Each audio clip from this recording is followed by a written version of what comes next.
माँ से प्यारी भाभी। पत्रलेखा और कबीर शादी करके चौखट पर खड़े थे, जहां सास उनकी आरती कर गृह प्रवेश कर रही थी। आओ बहू, अंदर आओ। मैं बहुत खुश हूँ कि मेरी बहू आ गई। अब मैं चिंता मुक्त हूँ। इतनी जल्दी कैसे माँ जी? अभी तो आपके बेटे और मेरी शादी हुई है। नंद जी की शादी करना तो अभी बाकी है। इस अम्मा की हो जाएगी जब शादी होनी होगी। मुझे इतनी चिंता नहीं है। चलो तुम दोनों अंदर आ जाओ और तू अंगूठी ढूंढने की रस्म की तैयारी कर। जी माँ। दोनों अंदर आकर बैठ जाते हैं, जहां मोहिनी अंगूठी ढूंढने की रस्म की तैयारी कर देती है। फिर दोनों अंगूठी ढूंढने लगते हैं। ये भाभी आप ही जीतेंगी, हरा दीजिए भैया को। ज्यादा नहीं बोल रही तू?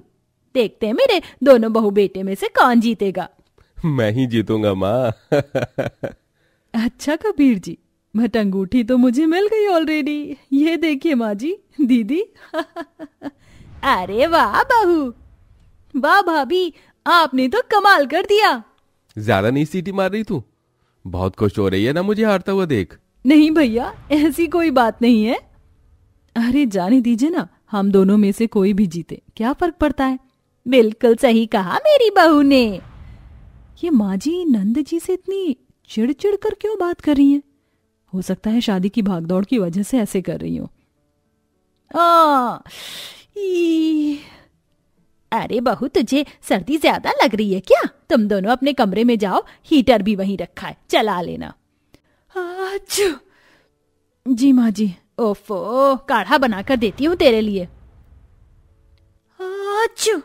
ओहो, लगता है मुझे भी सर्दी लग गई है माँ, मेरे लिए भी बना देना। नहीं, एक ही ग्लास का काढ़ा बना सकती हूँ मैं, और सामान नहीं है। चल जा यहाँ से। कमला के डांटने पर मोहिनी चीख मारते हुए अपने कमरे में चली जाती है। सास की बात सुन पत्रलेखा को बहुत अजीब लगता है।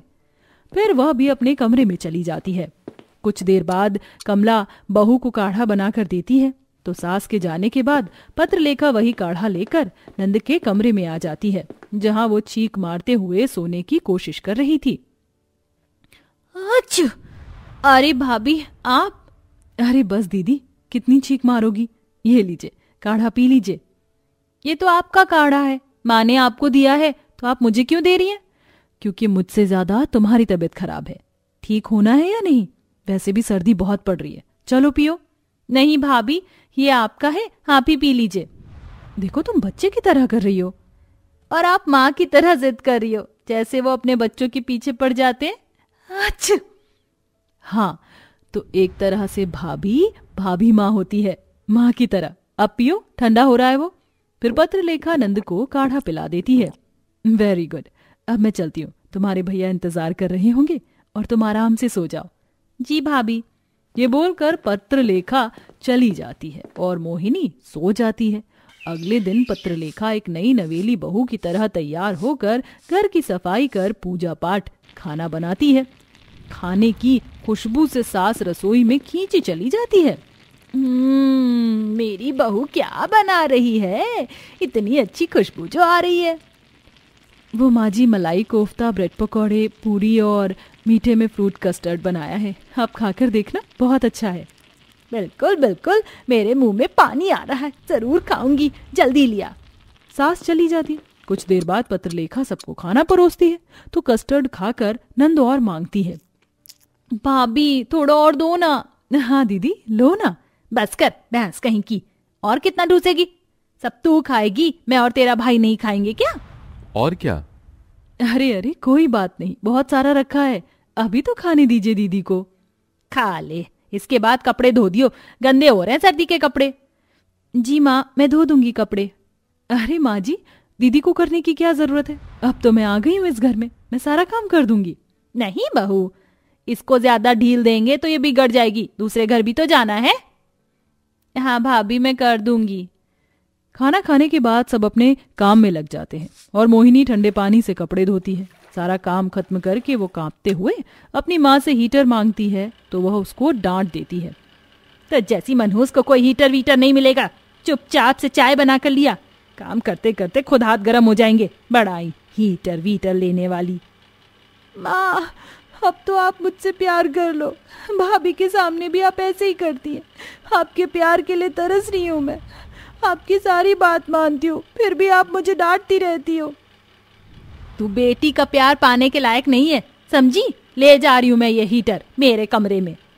कमला हीटर लेकर मोहिनी को सुनाकर चली जाती है। तभी पत्रलेखा नंद की आंखों में आंसू देख लेती है। क्या हुआ दीदी? थोड़ी देर पहले आप ठीक थी, अब इतना रो रही हैं। माँ जी ने कुछ कहा क्या? हे भगवान, कपड़े धोने के बाद आप कितना कांप रही हो और हाथ भी लाल हो गए। मेरे कमरे में चलिए, मैं हीटर चला देती हूँ, आपके हाथ ठीक हो जाएंगे। नहीं नहीं भाभी, वो माँ डांटेंगी। कुछ नहीं होगा दीदी, आइए। फिर पत्रलेखा मोहिनी को अपने कमरे में हीटर चलाकर बिठा देती है। कुछ दिन बाद मोहिनी अपनी माँ से नया स्वेटर लाने की मांग करती है, लेकिन वह उसे मना कर देती है। फिर शाम को पत्रलेखा नंद को नया स्वेटर देती है। मुझे ये नया स्वेटर मिला है, ये मेरे नहीं आ रहा, तो दीदी आप ले लीजिए, मैंने एक बार भी नहीं पहना। अच्छा हुआ मैंने ये बात सुन ली तो इनके लिए ले आई। पर भाभी आपका है ये? कहीं भाभी ने माँ से बात करते हुए तो नहीं सुन लिया था? नहीं नहीं, तुम रख लो। थैंक यू भाभी, आप बहुत अच्छी हैं, आप बहुत मेरा ख्याल रखती हैं। क्यों ना रखूं, इकलौती जो हूं। ऐसे ही वक्त गुजरता है। ठंड में कमला अपनी बेटी से अलग अलग काम करवाकर टॉर्चर करती है। उसे बिल्कुल भी प्यार नहीं करती थी। वहीं दूसरी तरफ नंद भाभी का एक बहुत अच्छा रिश्ता था। पत्रलेखा मोहिनी का बहुत ख्याल रखती थी। उसके लिए कभी कुछ खाने की चीज लाती थी तो कभी कपड़े वगैरह देती थी, जिसमें कमला बहुत रोक टोक करती थी, लेकिन भाभी उसका पक्ष लेकर सासू माँ से बचा लिया करती थी। इसी बीच मोहिनी भी व्योम से अक्सर मिला करती थी।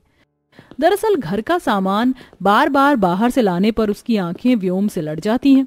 दोनों को कब एक दूसरे से प्यार हो जाता है पता ही नहीं चलता। एक दिन मोहिनी व्योम से बात कर रही थी। व्योम, व्योम मुझसे शादी कर लो, मुझे इस घर से ले जाओ। माँ मुझसे बिल्कुल प्यार नहीं करती हैं, लेकिन जब से भाभी आई हैं तो मैं खुश रहने लग गई हूँ। मुझे ले जाओ व्योम, माँ किसी भी हैरे गहरे से मेरी शादी कर देंगी। मैं बात तो कर लूं, लेकिन तुम्हारी माँ से मुझे भी डर लगता है, वो मानेंगी नहीं।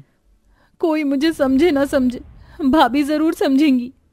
पत्रलेखा वहीं से गुजर रही थी और दोनों को एक साथ देखकर कहती है, बिल्कुल मोहिनी, मैं तुम्हें समझती हूँ।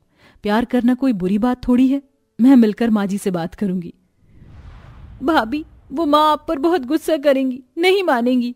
अरे डरो मत, वैसे तुम मेरी नंद जी के जीवन साथी बनने के लिए ठीक हो भी या नहीं, मुझे तो पता नहीं है ना। नहीं नहीं भाभी, बल्कि मैं तो बहुत खुश हूँ कि आपने आकर मोहिनी को संभाल लिया। मैं कभी उसे दुख नहीं पहुंचाऊंगा। हाँ भाभी, व्योम बहुत अच्छा है। ठीक है, घर चलते हैं, बाकी किसी भी चीज की चिंता मत करो। फिर मोहिनी अपनी भाभी के साथ घर आ जाती है। कमला फिर से मोहिनी से 10 सवाल करती है और मोहिनी फिर उसका पक्ष ले लेती है। कुछ देर बाद मोहिनी भाभी के साथ रसोई में काम करवा रही थी कि तभी जोर से कमला मोहिनी पर चिल्लाती है, जिससे डर कर मोहिनी से बर्तन गिर जाते हैं। कमबख्त कहीं की, दिखा दिया तूने अपना असर। इसीलिए बहू मैं इसे इतना बांध कर रखती, ये है ही नहीं प्यार के लायक। बता तूने ऐसा क्यों किया? माँ, मुझे दर्द हो रहा है। माँ जी उन्हें दर्द हो रहा है, छोड़ दीजिए। क्या बात है, आखिर मुझे भी तो बताइए। अरे बताने वाली बात होगी तो बताऊंगी ना। दिखा दिया इसने अपने खून का असर। सरला ने बताया है कि ये किसी लड़के के साथ घूमती थी, व्योम नाम के, उसी से चक्कर चल रहा है इसका। इसीलिए मैं इससे प्यार नहीं करती, क्योंकि ये सौतेली है। क्या दीदी, सौतेली? लेकिन माँ जी इसमें गलत ही क्या है? मैं तो आपसे ये बात करने ही वाली थी। दोनों एक दूसरे से प्यार करते हैं, उनकी शादी कर दीजिए माँ जी। बहू तेरा दिमाग तो ठीक है? हाँ माँ जी, मैं बिल्कुल ठीक हूँ और इसमें कुछ गलत नहीं है। दीदी ने आपसे हमेशा माँ का प्यार मांगा, लेकिन आपने कभी नहीं दिया। लेकिन ये शादी अब मैं करवाऊंगी। आओ दीदी, बस रोइए मत, सब ठीक होगा। आपको भी खुश रहने का हक है। बहू तू मेरे खिलाफ जा रही है इसके लिए। माँ मेरी शादी करवा दीजिए, मुझे कुछ भी नहीं चाहिए आपसे। प्लीज माँ जी मान जाइए, थूक दीजिए गुस्सा। आखिर सौतेली ही सही, लेकिन बेटी तो है ना। हाँ माँ, मैं भी इससे झगड़ा करता रहा, लेकिन हमारी मोहिनी इतनी भी बुरी नहीं है। शुक्रिया भाभी, आपने हमेशा मेरा साथ दिया और मुझे माँ का प्यार दिया। आप बहुत अच्छी हैं। ये देख गुस्से में कमला चली जाती है और पत्रलेखा अपनी नंद को गले लगा लेती है। अगले दिन उसकी भाभी मंदिर में व्योम से शादी करवा देती है, जहाँ कमला को अपनी गलती का एहसास होता है। वह मोहिनी को आशीर्वाद देने आती है, जिसके बाद सब खुशी खुशी रहने लगते हैं।